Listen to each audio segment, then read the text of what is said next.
Hey guys, welcome back. Hope your Tuesday's going well. Today is going to be another barn finds video.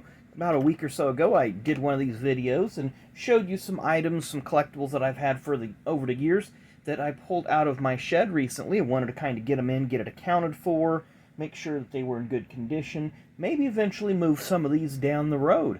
But anyway, again, it's titled Barn Finds because it was in my mini barn or shed or whatever you want to call it. First off, we're going to start with a 1/64th Action Racing. I'm not going to let you see the name on this because I want to kind of be it as a surprise. There's 20,000 of these made, 1/64th scale, and it is an ASA car of Mark Martin. Really like that paint job, very reminiscent of the Bobby Allison paint job that he ran in the Cup Series. There you see the Thunderbird nose. Of course, we're going to focus on the cards in the back and not the car. But I always like this ASA car. Of course, ASA used to be based in Pendleton, Indiana, about 15 miles up the road from me.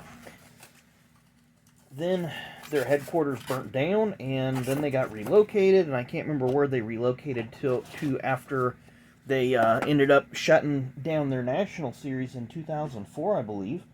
Now, we've seen some of these in my other videos where I've picked them up at flea markets and stuff, but this is the one that I actually purchased at a Walmart or a Target or somewhere. The Dale Earnhardt Jr. 1997 Gargoyles Busch Series car. All these I'd picked up back in the late 90s. We have a Dale Earnhardt 1999 GM Goodwrench Service Plus. So, very nice. Monte Carlo there.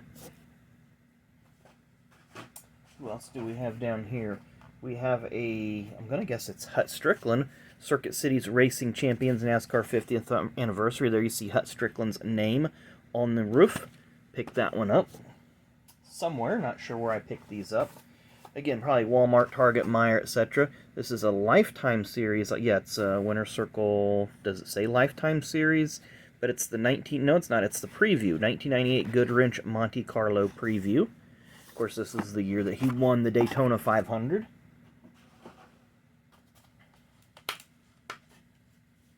Then up next we have another Dale Earnhardt Jr. This one is the Sickens paint job from 1997. Did they have the same photo? No, they didn't. Okay. Couldn't remember if they had the same photo or not. But there's the Sickens paint job. Can't remember where he ran that one at in 1997. Of course, he is the 98 and 99 Busch Series champion. Then we have a Ward Burton Hot Wheels Racing. I didn't really like the design of the package. I didn't like the design, just wasn't a big fan of it. But the Caterpillar Grand Prix, so that would probably have been about 99 or 2000. Then a Kroger edition of the Tide Downey Racing of Ricky Craven by Hot Wheels, and there you see all the companies that Kroger has owned or has unloaded. Not sure about how updated that list is. Always like this paint job, the Eagle One in 1998 of Mark Martin. Of course, this is Racing Champions. Ford Taurus. I believe he may have won the All-Star race in that paint job, but I don't recall exactly. Up next, we have a Ricky Rudd Hot Wheels Racing.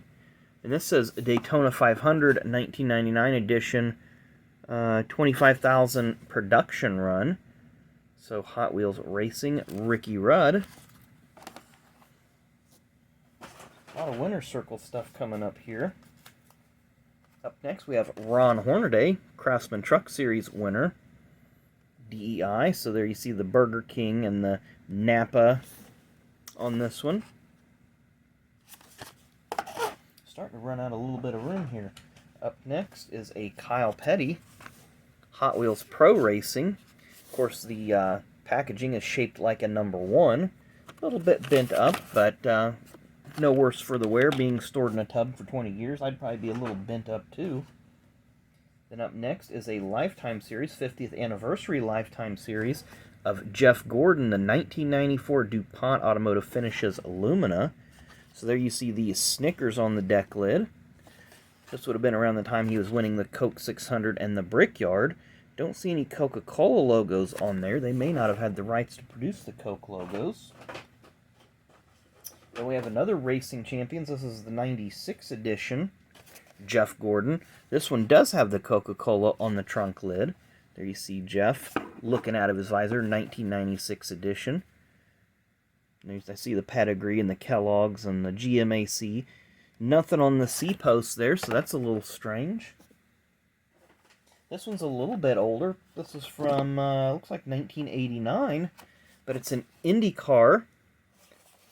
Al Unser Jr. there. Marlboro 500, so it's going to be a Michigan win in the picture. And you can see how really, I don't want to say archaic, but just how I don't even have a word for it, how primal that car looks. It's just, it doesn't have the details that today's cars have. Up next is a Hot Wheels Pro Racing from 1999 Track Edition, Jeremy Mayfield. Always like this kind of packaging, the smaller. There you see the information on the back of this little package, but 1999. Like the way that has a crowd and the Speedway images there in the background. Starting to run out a little bit of room here.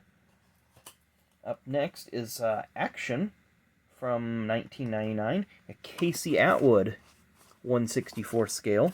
See the information there at the top, one of 8,064. Not sure why these die-cast companies felt that they had to make these weird production runs. Then I have another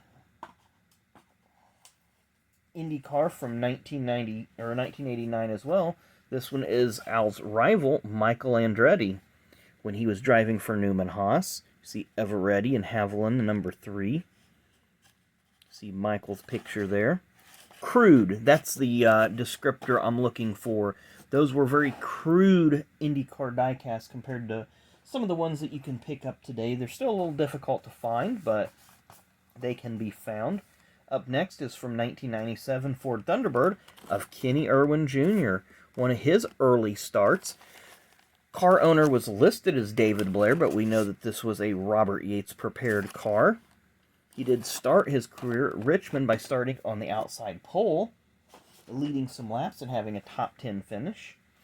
Up next, we have a 2002 edition of Racing Champions, Jamie McMurray, Chase the Race edition, driving for Bruco Motorsports in the Williams Travel Center sponsored. I couldn't remember if they raced the Monte Carlos then or not in the Busch Series.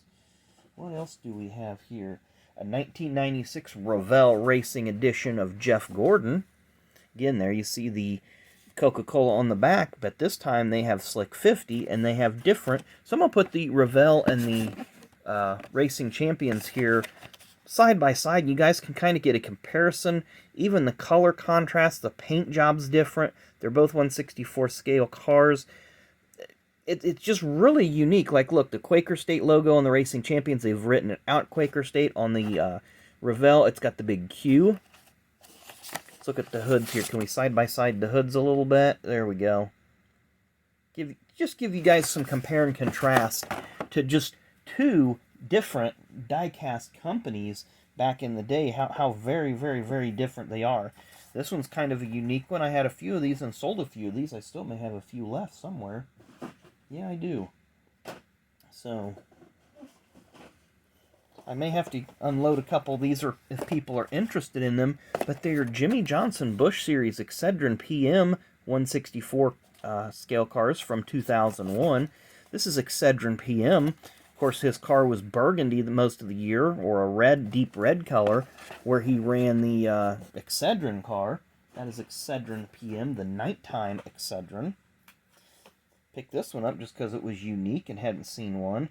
And I'm going to have to zoom in to see who's actually driving this one. But it's the Jasper car, so it could be Morgan Shepherd, Bobby Hillin, Robert Presley. It could be any number of drivers. And it looks like there's just a big squiggle there. So it could be any number of drivers during this era. That photo's not helping me out. So I'm sure it's written in the fine print there, and we're not going to dig for it right now, because it is not that important. Up next is a winner circle. This is an Elvis edition, Rusty Wallace. So it is the Rusty car, not the Miller car, unfortunately, because that's what you get when you purchase retail and not, I don't want to say hobby die-cast. but it's still a nice little piece. Looks like we're running out of table here, and we'll call it a day. Up next, from Racing Champions NASCAR 2000, a Winn-Dixie Busch Series car of Mark Martin. There you see all the Winn-Dixie brands all loaded up. Mark's car looking... This looks like a special Winn car. This might be a record-breaking victory or something. I really can't remember all the paint jobs that they were going with back in the day. Looks like we got one more die-cast in the box. We do have another Jimmy Johnson I'm going to throw up on top of the stack there. But this is the last one we'll do for the day, because this bin still has a lot of items in it, and we will look at this stuff later on. But our final die-cast of the day is a Joe Nemechek. So there you see Joe Nemechek, Oakwood Homes. Of course, this is Andy Petrie Racing. This car ran in 2000, 2001. They did have a win with this car in 2001 in the Fall Rockingham race.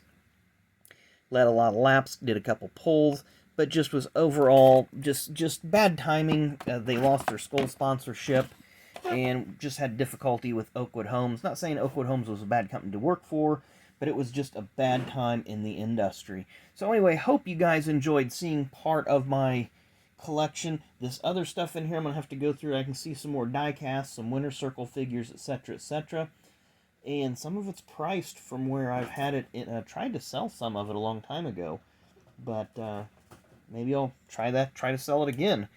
But anyway, hope you guys enjoyed today's video. Enjoy the rest of your Tuesday, and we will see you again tomorrow. Thanks for watching.